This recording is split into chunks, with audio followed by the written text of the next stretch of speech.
तुम्ही सगळ्यांनी आमच्यासाठी एवढं केलंय, आता आम्हाला तुमच्यासाठी काहीतरी करण्याची संधी द्या.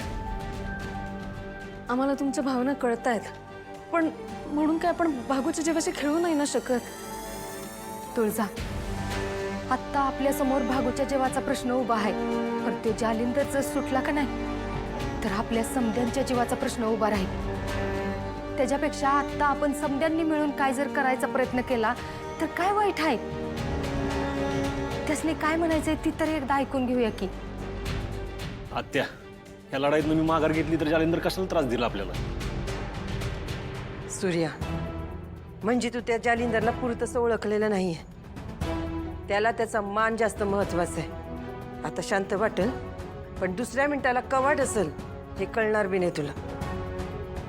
मला सांग, तेजूच्या लेकरांनी काय केलं होतं त्याचं? तरी बी त्या लेकरांचा जीव घ्यायचा प्रयत्न केलाच ना त्यांनी.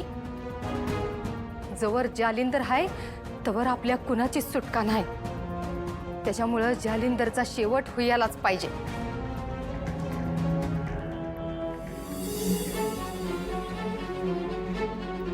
प्रसाद, मी माझ्या बहिणीचा जीव धोक्यात घालून तुझ्यावर विश्वास ठेवतोय.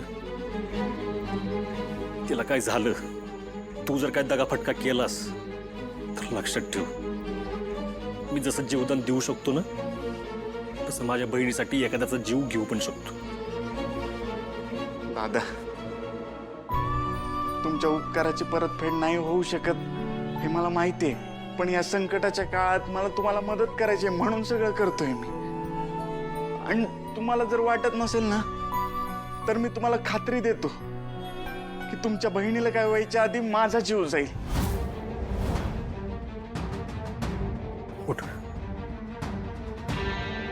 नक्की काय तुझ्या डोक्यात आहे? मी सांगते, आधी आम्ही जालिंदरच्या घरात जाणार आणि तिथे गेल्यानंतर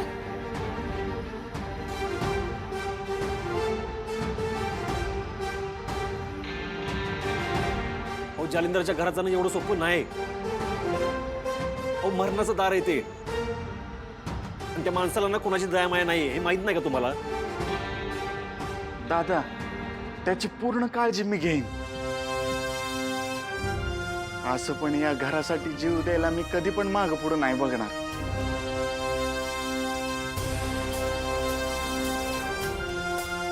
ठीक आहे, जा तुम्ही, पण काळजी घ्या.